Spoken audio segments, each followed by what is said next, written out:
My name is Krista. I'm the Health and Wellness Manager over at Special Olympics Missouri.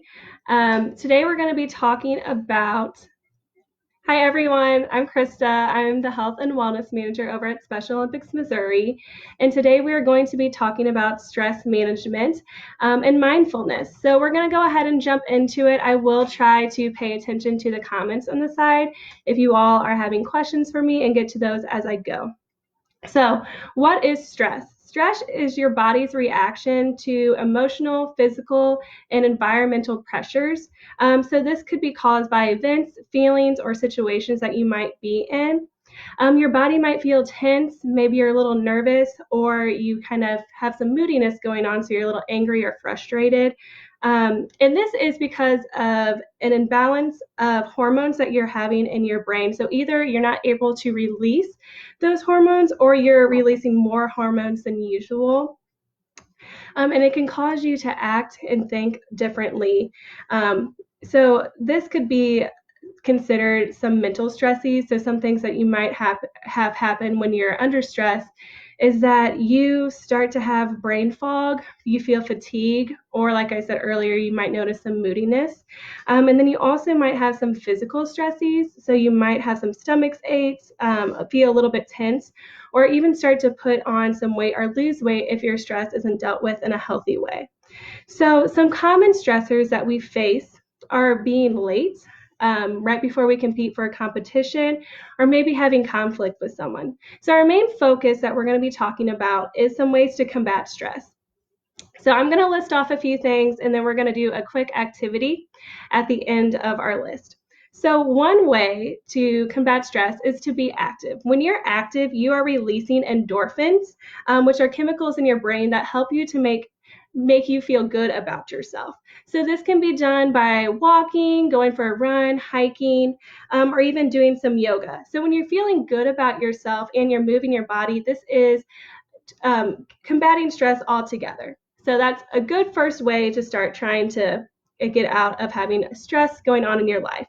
Another way is to eat well. When you're eating nutritionally dense foods, you are getting your body the vitamins, minerals, and antioxidants that you need. So eating berries, maybe some walnuts, or even avocados, having some hot tea if it's available, and eating citrusy fruits. A good idea is to plan out, if you know you're going to have a busy day, to have these nutrient-dense snacks with you on hand. And then another way is to practice self-care daily. And our days get busy, but we do have 24 hours in a day. So if you have 24 hours in a day, you can find the time to take 5 to 10 minutes for yourself if you don't have time to have watch a whole movie or go for a 30-minute walk during that point of the day. And then another way would be to practice mindfulness and relaxation techniques.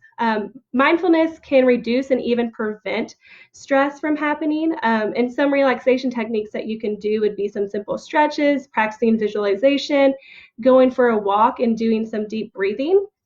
Another way is to be organized. So when we're under stress, often we forget and lose things. So by being organized, this again will help combat the stress from happening. So if you have a spot in your home where you could put maybe your phone and your phone charger or your car keys, maybe your wallet or purse, it's good to have that location so then you know to continue to go to that spot. In the morning or in the evenings, you know where those things are. So that's one less thing for you to worry about. And then also just having a planner so you can plan out your day and maybe mark down what you have going on and glancing at that in the evening so then you can decide what time you need to get up in the morning and really get your day started. Another good way to combat stress would be to spend some time in nature. This has been shown to have the same effect as deep breathing if you can just take a couple minutes to step outside. So that's a good way to consider it too. If you're not an outdoorsy person, maybe just opening the window and letting some fresh air in is a good idea as well. So an activity for you all that I think would be helpful, especially during this time, is to plan out time to practice self-care for the month of April. So today is the last day of March, so this is perfect timing for everyone. And like I said earlier, self-care does not have to be 30 minutes to an hour. It can be 5 to 10 minutes a day, especially on our busier days. So when you're thinking about those activities that you're planning for every day of April, really look at your day and be realistic with yourself. If you want to watch a TV show, maybe that's going to take you prepping your dinner the night before so that when you get home from work, you can just put it in the microwave and heat it up. And then you have that 30 minutes to watch the show if you know you're going to have a busier day. Or if you know that you're going to have back-to-back meetings at work, maybe taking 5 minutes of your lunch break to step outside or watch your favorite YouTube video. So that's a few ways or a few things to consider when you're creating that self-care calendar for April. If you are currently watching the video and want to comment some ways that you like to practice self-care already, please put them in the comment box and I will read it off, or I'll go ahead and list off a few for those of you that are practicing along and doing the activity.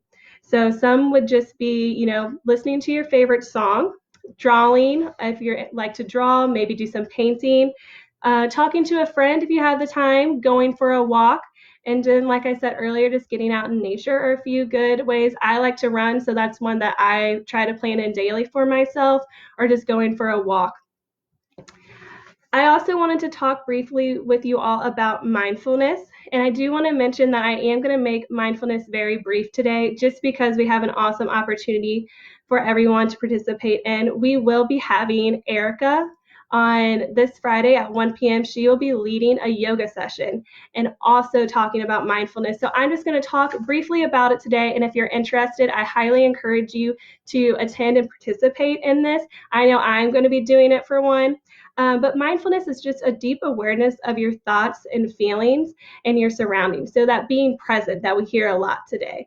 Mindfulness has been proven to help us have better focus, especially if we have a busy day and a lot of tasks to complete. It helps you get a task done and then move on to the next one quickly. And then also if you're in a loud situation at work, it helps you to be able to stay present and focused.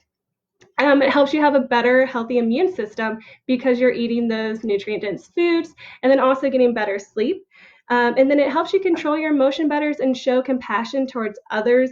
And then again, like we've been talking about all along, it helps relieve stress. So like I said, if that interested you and it's something that you want to learn more about, I would highly recommend you tuning in and hearing what Erica has to say and practicing her yoga stretches with you all.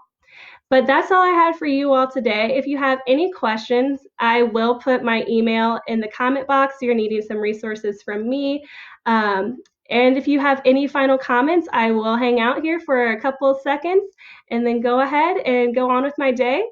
But I hope you all have a great day and thank you for tuning in. And we will talk with you all again soon.